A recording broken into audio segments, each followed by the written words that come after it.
Los grandes temas que vamos a desarrollar son tres. El primero de ellos está asociado a mitos y sesgos en la valoración del talento en las empresas. Es muy importante que tengamos en cuenta eso, porque si bien es cierto, cada uno de nosotros en nuestras empresas puede tener diferentes herramientas, diferentes métodos, procesos que le ayudan en este proceso de identificación de habilidades, competencias, del potencial, del desempeño de las personas, es muy importante que logremos que esas herramientas o esas técnicas que usemos estén, ojalá, libres de sesgos y que también pongamos sobre la mesa quizá algunos mitos que en muchas ocasiones tenemos desde las áreas de recursos humanos asociadas a estos procesos de valoración. También hablaremos en el transcurso de esta sesión sobre dos herramientas que son muy usadas, que son muy útiles también en el mundo de la gestión del talento humano, que son las encuestas y las pruebas psicométricas. Y hablaremos un poco de la utilidad de cada una y cómo pueden ser aprovechadas de la mejor forma por las organizaciones. Y en tercer lugar, hablaremos, con esto cerraremos, sobre la importancia de entender que ciertas pruebas o ciertas herramientas, ciertos instrumentos pueden ser muy útiles y muy valiosos para eh, captar la percepción que tenemos sobre las personas, sobre sus talentos, sobre sus habilidades, por ejemplo, pero también es muy importante tener instrumentos o herramientas que nos ayuden a identificar con evidencias las capacidades de los seres humanos, de los colaboradores en el contexto de la organización. Entonces vamos a empezar con el primer tema, mitos y sesgos en la valoración. ¿Ok? Cuando hablamos de mitos y sesgos, pues tenemos que llegar primero a entender a qué nos referimos por un sesgo. Hay posiblemente muchas definiciones, esta es una de las que prefiero y por eso la coloco acá, y es que un sesgo puede entenderse como una actitud, es decir, una disposición que podemos tener las personas en nuestro ánimo hacia los demás, ¿sí? Entonces puede ser una actitud o puede ser un estereotipo, entendiendo ese estereotipo como una idea común, una idea generalizada que al existir influye en nuestra percepción, influye en nuestra forma de actuar, influye también muchas veces en nuestra capacidad de decisión, ¿ok? Entonces, un sesgo se puede definir como esta, es una definición de Stacy Gordon, pero pues posiblemente ustedes puedan tener otras definiciones que también sean valiosas, que estén cercanas a este tema. Sobre esta base de este concepto vamos a entender entonces cuáles son esos potenciales sesgos o mitos también que pueden estar asociados a la gestión del talento, en este caso a la valoración e identificación del talento. En primer lugar, algunos mitos. Unos mitos, obviamente pueden haber muchos, pero algunos que son como transversales y comunes en el ámbito de las organizaciones.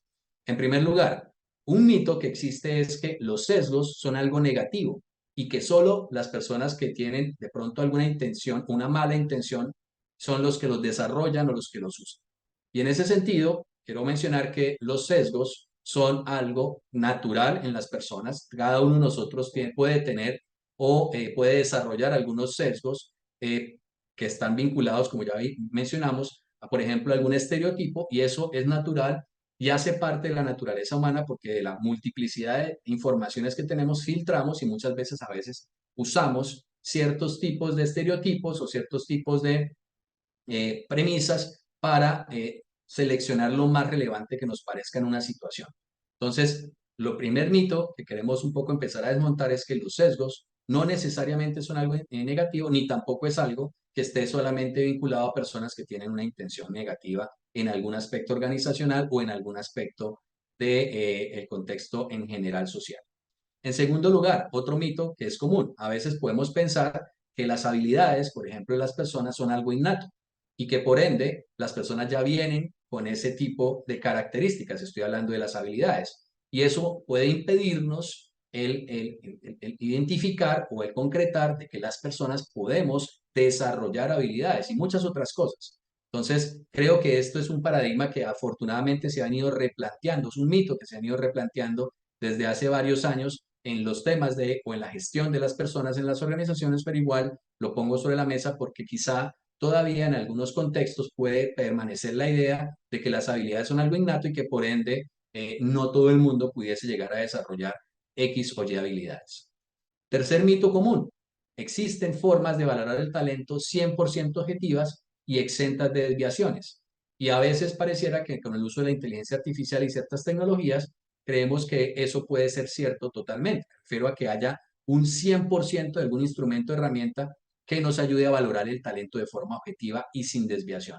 Y es un mito, por lo menos a hoy, porque evidentemente cualquier herramienta que usemos hoy, inclusive herramientas muy poderosas con inteligencia artificial, pues todavía están influenciadas en gran medida por percepciones humanas, por aprendizaje humano a estos algoritmos. Inclusive ese tipo de herramientas pueden tener una subjetividad y una desviación. Entonces tenemos que también entender que si bien nos gustaría en las empresas tener una herramienta o algo súper poderoso que nos ayudara a detectar con 100% de fiabilidad alguna característica de los seres humanos, pues todavía en muchos aspectos existen desviaciones así sean pequeñas.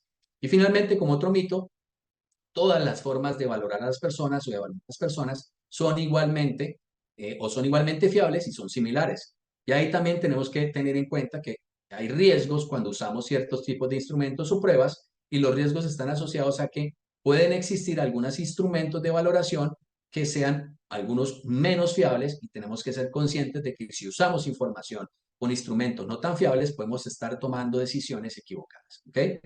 Ahora, viéndolo desde la perspectiva de los sesgos, también como en esta introducción de la sesión de hoy, existen diferentes tipos de sesgos que también son a veces comunes en los contextos sociales y obviamente empresariales organizacionales, y que trataremos o que debemos tratar siempre de mitigar o cuidar para que no se aumenten no existan tanto en nuestras rutinas diarias. Voy a mencionar 5 de ellos. Sesgo de afinidad, es normalmente un sesgo en algunos contextos común cuando yo tengo predilección por quien más se parece a mí.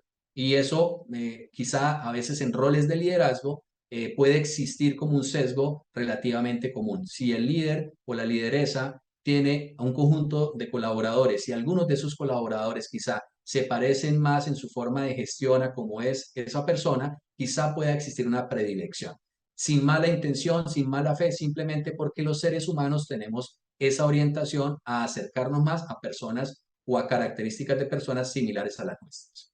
Entonces, nuevamente retomando estos halos o estos sesgos, perdón, estábamos hablando de uno que es muy común en el contexto a veces del liderazgo, que es ese sesgo de afinidad. Y eso reiteraba que no es algo necesariamente algo negativo, simplemente es algo común o algo afín a las personas en general a cualquier ser humano cuando tenemos más cercanía de algunas características personales con las de otras personas, ¿vale? Entonces, gracias por compartir, muy amable. Entonces, estamos pasando al efecto halo, estábamos hablando del efecto halo, y es el efecto halo que corresponde a generalizar las cualidades de las personas por algo reciente o no tan reciente de su pasado. Entonces, si la persona en el pasado tuvo X o Y tendencia, ¿sí?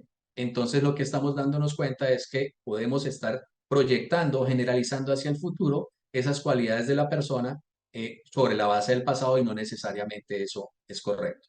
En tercer lugar, el sesgo de percepción, y es que en muchas ocasiones a veces podemos suponer cosas sobre grupos amplios de una población, de un segmento poblacional, suponemos algo sobre un segmento poblacional, ya sea sobre un segmento de personas de cierta carrera, de cierta etnia, de cierta ubicación geográfica, etcétera. Suponemos algo sobre un grupo de personas, de individuos, que nos dificulta ser después imparcial al considerar a un individuo, a un conjunto de individuos de dicho grupo. Entonces, si yo tengo una concepción de que personas de cierto profesión X o Y son todos parecidos a algo o todos tienen cierta característica, cuando yo pienso en Yesid Olave, que es de esa profesión, posiblemente se me va a dificultar ser imparcial con esa persona por ese sesgo de percepción del grupo al que pertenece.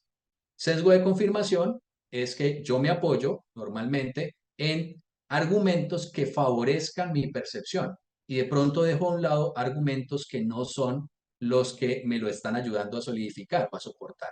En otras palabras, omito evidencias contrarias a mi punto de vista. Entonces, sesgo mi definición, sesgo mis decisiones, sesgo mi conceptualización de algo a los argumentos que más se acercan a lo que yo pienso. Y por último, pensamiento de grupo, y es otro tipo de sesgo donde yo priorizo la conformidad o armonía respecto a un grupo con el fin de que, digamos, no tenga ningún, digamos, discriminación o alejamiento o no me sienta afín a ese grupo, ¿sí? Pese a que eso me lleve a tomar decisiones equivocadas.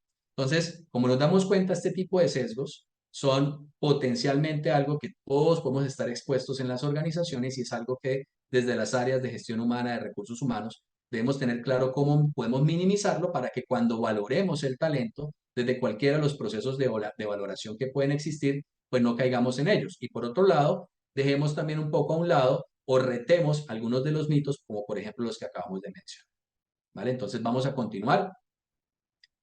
Una vez visto los mitos y sesgos, empecemos a hablar un poco de algunas herramientas que nos ayudan a valorar el talento, como por ejemplo encuestas y pruebas psicométricas. Y vamos a darnos cuenta cuando de pronto puede ser unas más valiosas en algunos momentos que en otras. Pero antes nuevamente de entrar en detalle sobre este tema, hablemos o aclaremos un concepto que es importante por el término que acabé de usar, y es psicometría. Entonces, quizá no todo el mundo de los que estamos acá conectados tenemos una formación hacia la psicología o de pronto tenemos algún tipo de conocimiento previo sobre lo que significa la psicometría.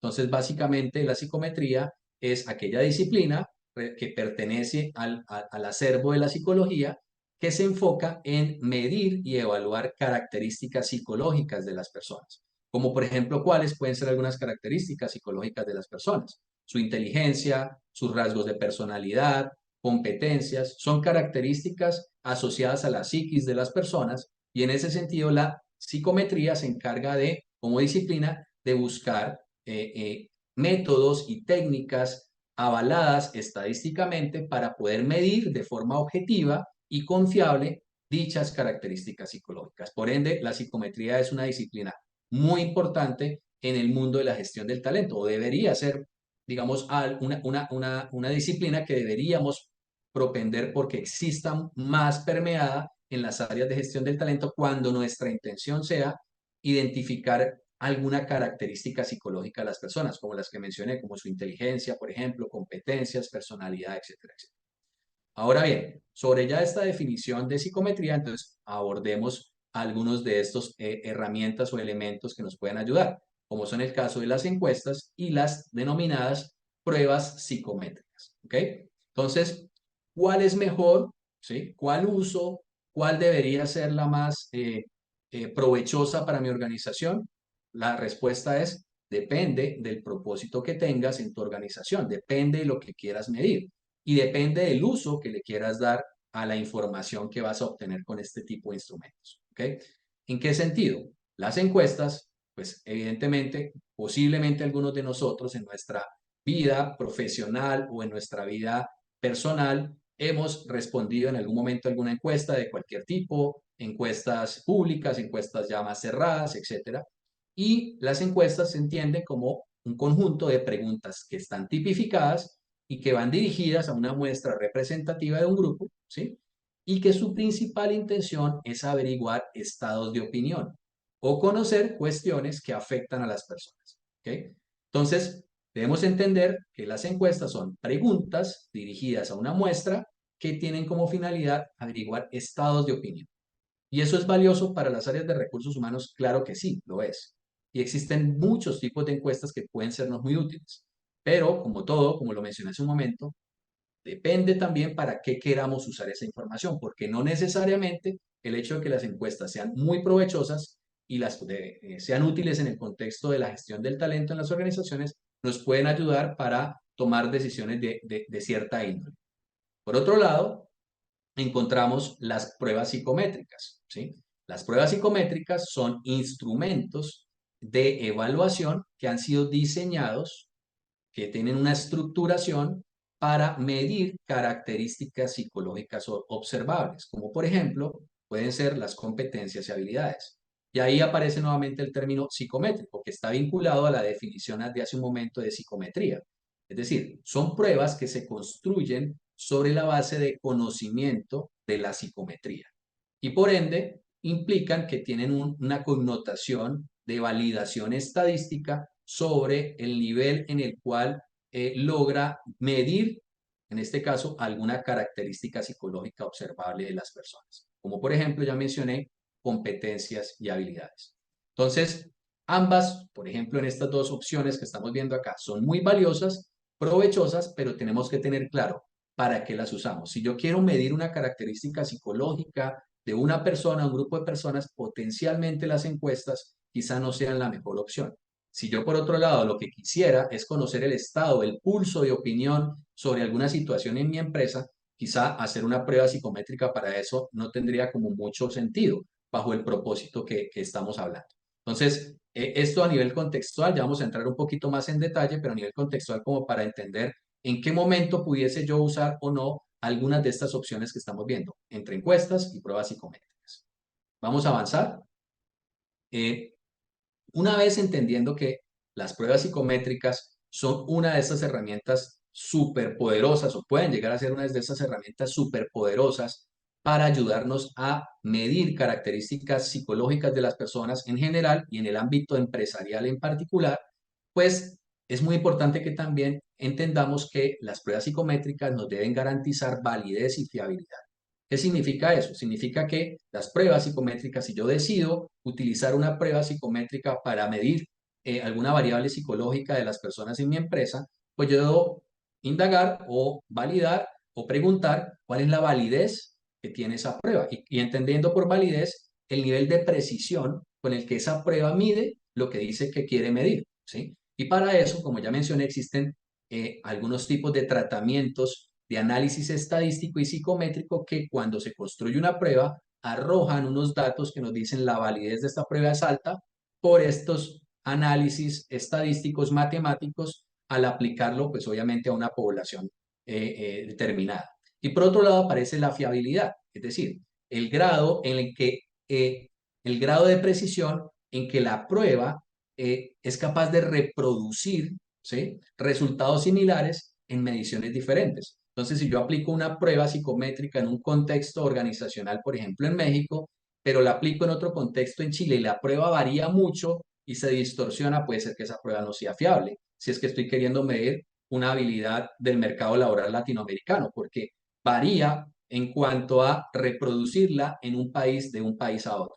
Entonces, es muy importante que cuando hacemos pruebas psicométricas preguntemos o cuestionemos o obtengamos información de qué tan válidas y confiables son, porque de ahí también depende mucho el uso y el aprovechamiento de esa información. Ahora, ¿cómo podemos lograr esto? O sea, ¿cómo podemos, si yo estoy interesado en la organización, en mi organización, de crear pruebas psicométricas o de usar pruebas psicométricas, yo cómo puedo lograr garantizar validez y fiabilidad? Entonces, vamos a ver en este slide cómo yo puedo, por ejemplo, garantizar eso. Y básicamente la respuesta es que si yo voy a crear una prueba para mi empresa, porque estoy en el área de recursos humanos y quiero crear una prueba de este carácter para evaluar alguna característica, una habilidad, alguna competencia, etcétera, de una persona o un grupo de personas, pues debo ejecutar un proceso con rigor, un proceso con calidad y con mucha responsabilidad y ética. ¿Okay? Ahora bien, si yo no lo voy a desarrollar porque pues de pronto no tengo las capacidades para crearlo, no tengo conocimiento en psicometría, etcétera, pero voy a consumir, voy a aliar, voy a tener un aliado que me ayude con estas pruebas, pues también es importante que indaguen cómo es su proceso o cómo ha sido su proceso de construcción de este tipo de pruebas, porque sí tiene un rigor para asegurar que logre esa validez y confiabilidad que mencionamos. Entonces aquí simplemente les mostramos o les muestro un ejemplo general de cuáles pueden ser esos flujos o esos paso a paso de crear unas pruebas con rigor, calidad y responsabilidad. Nuestra recomendación es que generalmente las pruebas que se construyan de estas características se apoyen con expertos en la temática o en la materia que yo quiero evaluar. Si yo quiero evaluar la habilidad o la característica de inteligencia emocional de una persona, busquemos expertos en estos tópicos de inteligencia emocional y con esos expertos construir en primer lugar un soporte conceptual de la prueba, sobre qué teorías vamos a construir, sobre cuáles de las teorías de la inteligencia emocional vamos a pararnos para construir la prueba, por ejemplo. Una vez estos expertos definen un marco conceptual, lo que ocurre posteriormente generalmente es que se construye un banco de preguntas con técnicas que existen validadas, existen hasta normas para eso en el mercado, para diseñar pruebas, para diseñar preguntas y que sean preguntas realmente que sean relevantes para adultos y que tengan una connotación, por ejemplo, hacia el mercado laboral, de que no sean obvias en las respuestas y demás. Entonces se crea ese banco de preguntas con los expertos. Luego, generalmente, otros expertos, unos pares como validadores diferentes a los que la construyen hacen un proceso de revisión para garantizar que ese banco de preguntas sea coherente, sea claro, sea relevante. En cada una de las preguntas de ese banco existe un proceso como de validación ciego. Eso significa que el que construye las pruebas no es el mismo que las valida y de esa manera la prueba garantiza mucho más validez porque pues está teniendo una verificación en su diseño. Luego se hace un proceso de pilotaje de las pruebas a una población de control, lanzamos las pruebas, miramos cómo las personas las van resolviendo para establecer la confiabilidad y validez sobre unos datos estadísticos, sobre una muestra poblacional y ahí nos va a empezar a arrojar ya unos valores estadísticos a nivel de confiabilidad y validez, que son los que terminan sustentándonos que X o Y prueba realmente mide lo que dice medir y que se puede replicar en diferentes contextos porque se vuelve o tiene una confiabilidad alta porque su variabilidad no está sesgada por diferentes variables que pueden existir en los contextos organizacionales. Y finalmente uno libera la prueba y empieza a ejecutarla y a mejorarla continuamente en el tiempo, porque cuando construye una prueba de este tipo, a medida que yo la voy aplicando y la voy mejorando y la voy analizando en psicometría, pues voy mejorando el nivel de capacidad en cuanto a la precisión de la prueba, confiabilidad y validez. Entonces, esto es un proceso muy importante que debemos entender con responsabilidad de nuestras áreas de gestión humana, porque si yo quiero evaluar o detectar el potencial o las capacidades o ciertas características psicológicas de las personas, pues debemos entender que eso amerita tener una rigurosidad y no podemos hacerlo como un poco superficialmente porque sobre lo superficial podemos cometer errores y tomar decisiones también equivocadas, ¿vale? Entonces vamos a continuar entendiendo que este es un proceso importante y ahora como tercer, obviamente conectando en este tercer bloque de la charla, de la explicación, vamos a mirar cómo estos temas, que por ejemplo este tipo de pruebas, se conectan también y tienen que ver con saber equilibrar la autopercepción o la percepción de las personas cuando doy un concepto sobre ciertas características de una población o de otras personas versus la capacidad evidenciada. Y esto también es muy importante porque en las áreas de gestión humana nosotros estamos acostumbrados a levantar muchos datos, generalmente de diferentes tipos de evaluación, y a veces sobre esos datos quizá prevalecemos algunos elementos más que en otros que nos pueden sesgar, nos pueden llevar a esos sesgos que vimos al principio, o que nos pueden generar ciertos preexistencia de mitos, y por eso esto es importante, siempre es muy importante cuando hacemos análisis de talento, mantener ese equilibrio entre la percepción y la evidencia en este caso, del desempeño de las habilidades o capacidades de las personas. Entonces vamos a ver eso en el siguiente slide. Vamos a ver que la percepción es algo muy importante. Obviamente los seres humanos vivimos nuestra realidad a través de lo que percibimos. Eso es, digamos, innato a todos los seres humanos. No podemos quitarnos nuestros sentidos para dejar de percibir la realidad. Pero así como esto es igualmente importante, debemos entender que la percepción, pues como impresión que tenemos de los demás, aunque sea muy valiosa, requiere complementarse para descubrir de mejor forma, de una forma más eficaz, realmente, por ejemplo, el potencial y las habilidades de las personas. Con solo mi percepción o la percepción de un grupo de personas sobre una persona o sobre otro grupo poblacional, no considero que no es suficientemente enriquecida una potencial decisión. Deberíamos equilibrar estos dos mundos como mencioné. Por ejemplo, si yo hago entrevistas en procesos de selección o en cualquier otro proceso de valoración de talento, especialmente si son entrevistas estructuradas, pues son una herramienta muy útil. Es más, creo que es una de las herramientas más útiles desde mi punto de vista cuando hablamos de procesos de, por ejemplo, selección de talento. Sin embargo, no debería ser la única. ¿Por qué? Porque a pesar de que sean estructuradas las entrevistas, pueden implicar, obviamente, un proceso de percepción o una dinámica de percepción del entrevistador que puede conllevar un potencial sesgo sobre la persona o el aspirante o el candidato que está presentando esa entrevista. Entonces, no significa que las entrevistas en el marco de la gestión humana no sean provechosas. Claramente lo son y son una herramienta súper útil, pero no debería ser el único elemento que deberíamos considerar cuando, por ejemplo, tomamos una decisión en un proceso de vinculación de una persona o de ascenso, etc. En segundo lugar, que también es otro tipo de instrumento que se fundamenta en la percepción, las valoraciones 360 grados. de comportamientos de las personas, que también son muy comunes en los contextos organizacionales. Me refiero cuando aplicamos este tipo de instrumentos de valoración 360 para medir diferentes tipos de competencias o habilidades o comportamientos de las personas. Entonces, estas valoraciones 360 grados son también un gran instrumento, son muy valiosas, siempre y cuando también las complementemos o las acompañemos con otros instrumentos que estén basados en evidencia. Y nuevamente reitero, las valoraciones 360 son útiles, son provechosas, sí, totalmente. Y ojalá las hagamos y ojalá las utilicemos mucho en nuestros contextos organizacionales porque nos dan una perspectiva amplia sobre el comportamiento de una persona, pero que también ojalá las acompañemos de otros instrumentos un poco basados más en evidencia. Y las encuestas que mencioné hace un momento, claramente son valiosas, son fuentes de opinión, pero también pueden ayudarse a complementar o a sumarse con otros elementos de decisión. Por ejemplo, si hacemos una encuesta de clima, eso es muy valioso, o un pulso del el clima o el ambiente organizacional, esa información que arroja de opiniones de las personas es muy valiosa, ¿sí? Pero para tomar decisiones sobre ciertos elementos ya asociados a una persona o un grupo, deberíamos estas herramientas de percepción equipararlas o equilibrarlas con otro tipo de instrumentos orientados a evidenciar capacidades, ¿sí? Entonces, si bien no existen en recursos humanos instrumentos infalibles o totalmente objetivos, ¿sí? Obtener resultados y evidencias sobre las conductas observables de las personas sí nos enriquece el criterio sobre el talento, ¿sí? Entonces, si yo me quedo con la percepción, ok, es un buen insumo, pero mucho mejor si yo puedo tener otros insumos basados en resultados y evidencias de la persona.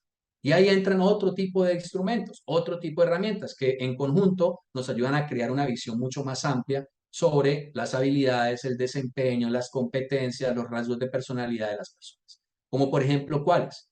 Por ejemplo, contar con datos del desempeño de una persona derivados de los objetivos y métricas que estén bien definidas y documentadas. Ojalá documentadas en una plataforma que ustedes en las organizaciones puedan tener, donde estén documentados sus objetivos, los OKRs, en algún caso si utilizamos OKRs o cualquier otra metodología de métricas y definición de objetivos para el desempeño de las personas, son muy valiosos porque nos ayudan a tener un repositorio documentado sobre los logros y los resultados en un periodo de tiempo de las personas y nos ayuda a mitigar o a contrastar esos sesgos inconscientes que pueden venir de otro tipo de valoraciones más de percepción.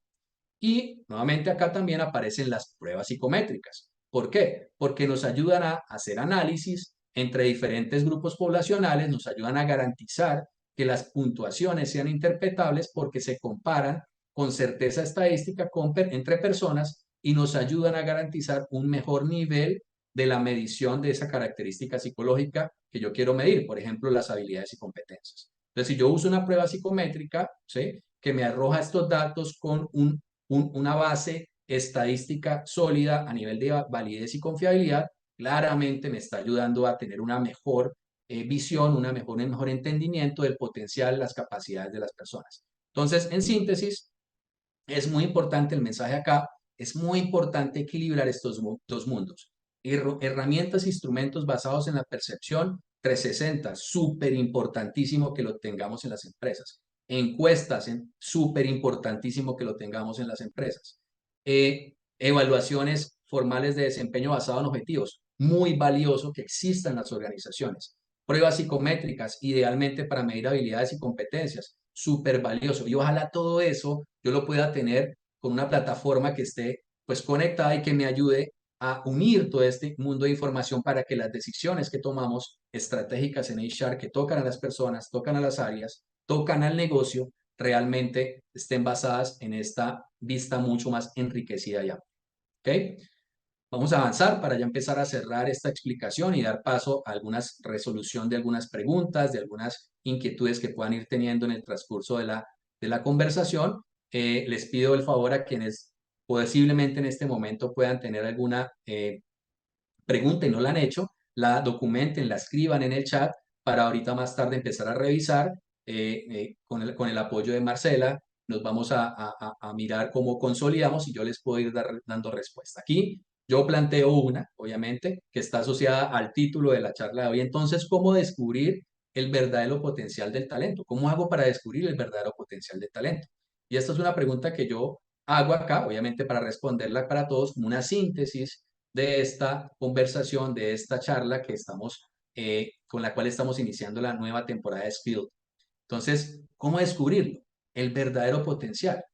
Mi sugerencia, mi recomendación es usa instrumentos complementarios. No te quedes con una sola vista. En la medida de lo posible, usa instrumentos complementarios. Ojalá trata de privilegiar aquellas pruebas o instrumentos que te ayuden a evitar sesgos, ¿sí? Es decir, aquellos que te ayuden a tener un enfoque basado en evidencia y aquellos que se hayan construido, ya sea que tú los hayas construido o ya sea que los hayas adquirido, pero que verifiquemos que se hayan construido de una forma rigurosa para que nos garantice validez y fiabilidad.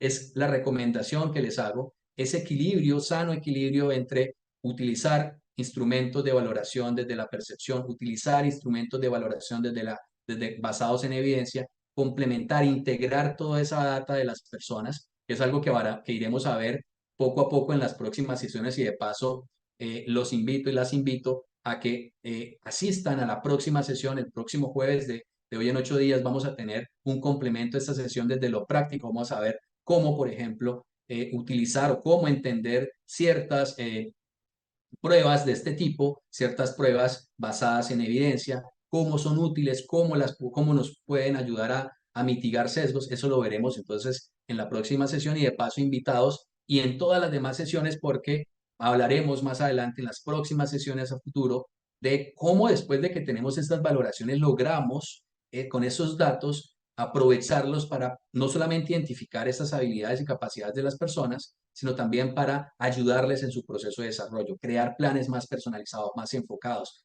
ayudar de una manera mucho más fina a las personas en potenciar sus capacidades. ¿Ok? Entonces, ya para cerrar, como última parte de esta presentación, quiero recomendarles alguna bibliografía que está relacionada con este mundo de los recursos humanos y el tema de las mediciones. Es una bibliografía amplia, simplemente son algunos ejemplos que me gustan. Por ejemplo, la nueva fórmula del trabajo, este libro nos habla todo el enfoque basado en datos y medición, entre otras cosas que ha potenciado a Google como una gran empresa basada en el talento. Es un libro súper recomendado, tiene experiencias propias de esta organización de cómo aprovechan la data y cómo aplican valoraciones, digamos, basadas en evidencia para obtener resultados que sobrepasan las expectativas. Este libro que está en la mitad de People Analytics es un libro muy interesante porque cada vez todo este tema de los datos y el aprovechamiento de la tecnología para conectar datos y entregar insights para el negocio, pues claramente es relevante. Este libro se ha venido convirtiendo en casi que en una especie de libro de referencia cuando yo me quiero acercar al mundo del análisis de datos. Una de las sesiones que vamos a tener esta nueva temporada va a estar asociada sobre el aprovechamiento de la data para el desarrollo del talento, no se la pueden perder. Y finalmente, Mide lo que importa de John Doerr, que es uno de los libros también bestseller que existen en el mercado, donde nos da la importancia sobre saber medir bien, no solamente a nivel de las personas, sino a nivel de equipos y a nivel de empresas. ¿Ok? Entonces, con esto ya cierro mi explicación, abro el espacio para que podamos abordar preguntas, dudas, agradeciéndoles a todas las personas. Tenemos más de 170 personas conectadas de múltiples países. Excelente, muchas gracias por acompañarnos.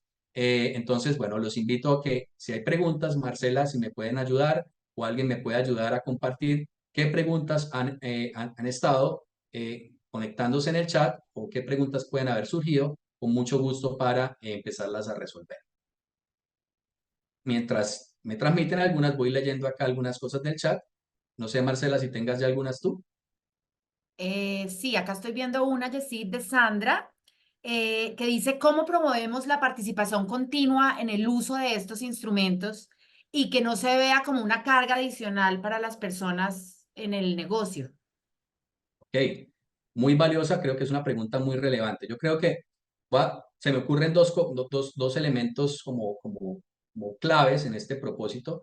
Uno es que yo creo que las generaciones laboralmente activas, quizá las más nuevas o las menos antiguas, pero en general creo que todas, cada vez estamos más conscientes de la necesidad de estar en permanente crecimiento en nuestras capacidades y habilidades. Entonces, las personas cada vez más entendemos que el hecho de estar creciendo, de estar aprendiendo continuamente, de estarnos desarrollando, nos abre puertas no solamente al interior de la organización, sino posiblemente en cualquier otro contexto donde queramos desarrollar nuestra carrera.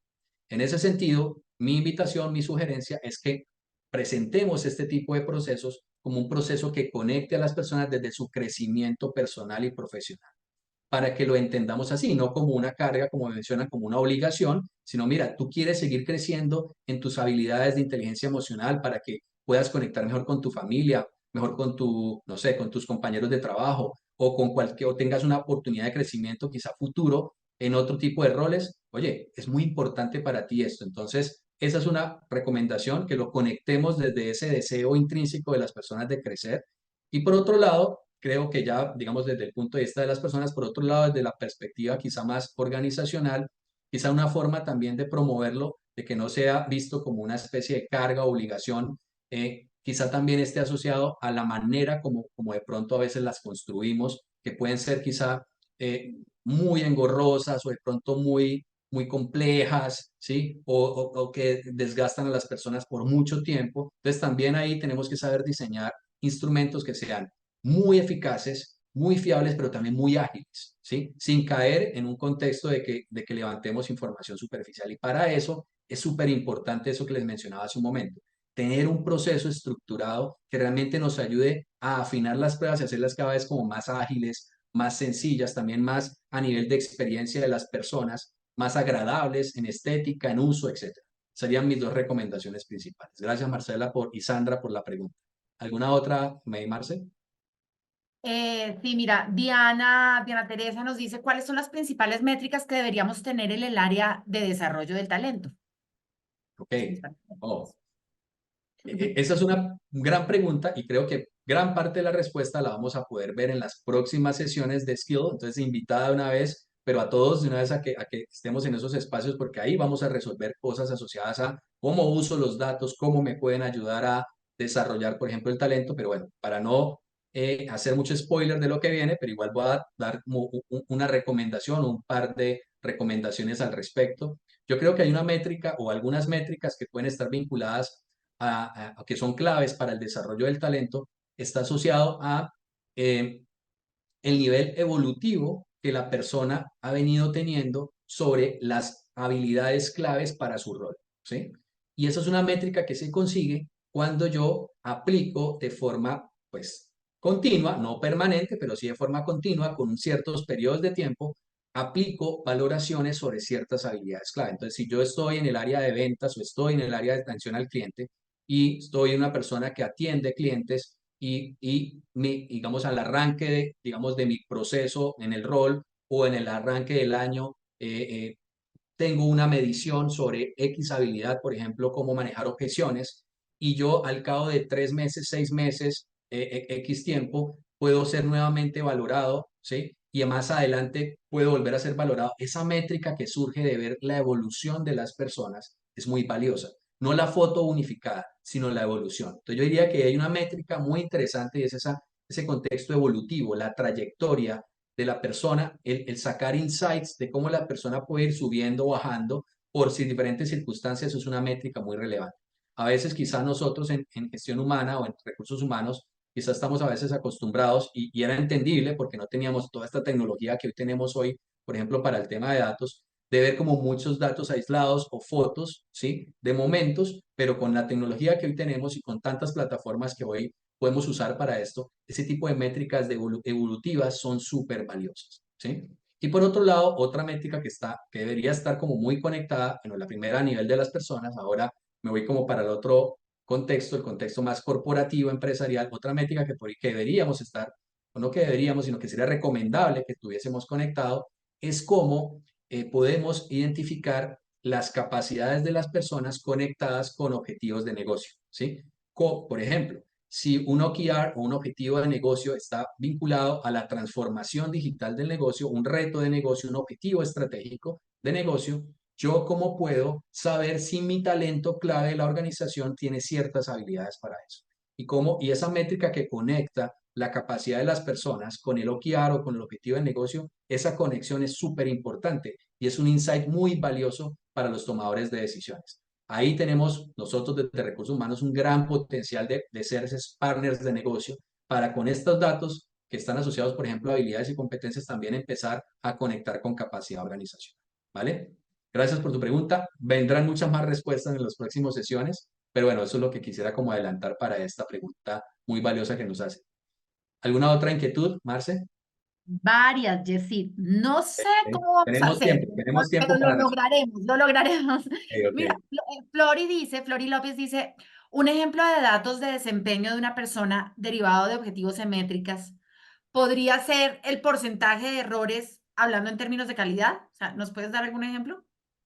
Ok.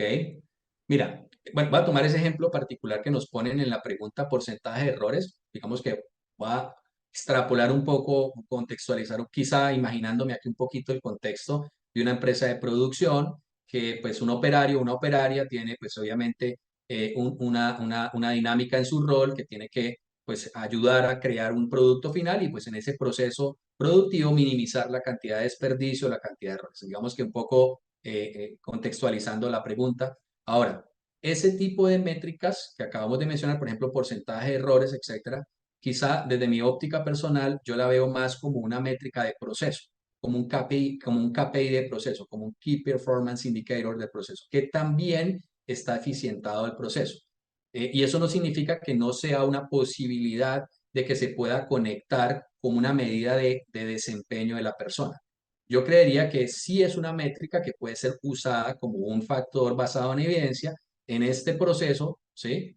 Donde está participando esa persona, cómo está la métrica o el porcentaje de desperdicio o de errores, etcétera. Está bien y puede ser una métrica, pero no pensaría que debería ser la única. En este caso, si ese fuese el rol del operador, operadora, no debería ser la única métrica que pudiese estar, digamos, vinculada. Y también es muy importante en este tipo de métricas que, como el ejemplo que mencionaron, que están como muy conectadas a procesos, ¿sí? A procesos, que sepamos identificar realmente qué se debió a la persona y qué realmente es una consecuencia del desempeño general del proceso, porque ahí podemos cometer errores. Por eso les decía que desde mi lectura los KPIs deberían ser como más de proceso. Mi sugerencia es que replanteemos un poco la métrica para que sea orientado más a un resultado clave. ¿Cuál es el resultado clave que yo espero de la persona? Entonces, cuando yo pienso en el resultado clave de la persona, quizá la métrica o la forma de medirlo no necesariamente sea el porcentaje, sino sea otra manera, cantidad de producción o quizá, digamos, la mejora en la calidad bajo ciertos parámetros de calidad de un lote de productos. Entonces, el key result, el resultado clave, es lo que yo sugeriría que a medida que evolucionamos en estos procesos de medición de las personas, tengan más predominancia. En ese sentido, complementar una medición de proceso, una medición de resultado. ¿Vale? ¿Qué más, Marce? Tenemos todavía Yes. tiempito para poder resolver algunas otras inquietudes. Ok, bueno, ya. Camilo Pulido dice, ¿cuál sería una estrategia óptima para evaluar el talento en las personas, equilibrando la utilidad de las pruebas psicométricas con el valor de de las entrevistas en el proceso de selección? O sea, ¿cómo es ese Súper, balance? buenísimo. Digamos que dos cosas también se me ocurren. Ustedes dirán, ¿por qué siempre dos? Pero trato siempre como de equilibrarlo como desde la perspectiva del talento y como desde la perspectiva del negocio, ¿sí? No es porque sean solamente dos. Entonces, muy buena esa pregunta. Voy a empezar como a resolverla hoy desde la perspectiva del negocio, que es súper importante que logremos tener herramientas que ojalá estén integradas, ¿sí? O sea, no está mal tener entrevistas, claramente, como lo mencioné, son muy importantes, claramente son muy importantes tener pruebas, pero si yo entrevisto por un lado y documento por un lado, o queda por allá en el Google Drive, o queda en la nube de la persona que entrevistó, y por otro lado yo aplico una prueba y de pronto es de un tercero y está por allá almacenado en el servidor o en la nube del tercero. ¿Cómo se conectan esos dos datos? Pues me va a tocar a mí hacer un proceso manual, posiblemente coger y empezar yo a pensar, etcétera. Entonces, mi sugerencia es tratemos de buscar maneras de integrar esos datos. A veces es una integración sencilla porque las plataformas ya vienen así, otras veces quizá necesitamos crear integración de datos y para eso una habilidad súper importante, y ahí me paso como a la perspectiva de las personas que debemos desarrollar en talento humano y por eso también esta temporada va orientada hacia allá, es fortalecer nuestra capacidad desde las áreas de gestión humana de aprovechar esos datos. Porque ahí empiezan a salir insights. ¿sí? Entonces, la mejor forma es integrar. Y la mejor forma de integrarlo es tenerlo quizás ojalá en el mismo repositorio, en la misma plataforma. Pero si yo lo tengo ya integrado y ya lo tengo pues conectado, pero yo no sé interpretar esos datos, no tengo como esa habilidad de entender cómo esos datos analizados me agregan valor, me refiero desde las áreas de gestión humana, pues estoy como teniendo, como se dice coloquialmente, un Ferrari en el garaje sin sacarlo a pasear. Entonces, es muy importante también que nosotros, sobre todo desde las áreas de gestión humana, empecemos a potenciar nuestra capacidad de datos en nuestros equipos y ojalá, obviamente, transmitirla así al resto de la organización. Bueno, ¿qué más, Marce? Creo que nos alcanza el tiempo para, quizá para una o un par de preguntas más para ir cerrando la sesión de hoy. Sí, espérate, a ver, a ver si trato de unir alguna de las que han entrado que pueda aclarar un poquito. Aquí, por ejemplo, hay una pregunta que hace Alejandra y dice que es muy básica, pero realmente la quiero leer puede que suene básica, pero es muy, muy importante y puede que todos ¿Ok? acá tengan la necesidad de como de resolverla o aclararla. Y dice, pues, ¿cuál es la diferencia entre habilidad y competencia, Yesid? ¿Ok? Hay muchas definiciones, voy a decirles mi punto de vista claramente. Eh, digamos que rápidamente, la habilidad es algo más pequeño, la competencia es algo más grande. ¿Sí? Esa es una definición rápida como para empezar a diferenciar desde mi punto de vista. La competencia implica que la persona tenga un conocimiento sobre cómo hacer alguna tarea, ¿sí? Obviamente que ese conocimiento lo haya aplicado, que exista alguna destreza evidenciable de la persona sobre cómo hacer la tarea, ¿sí?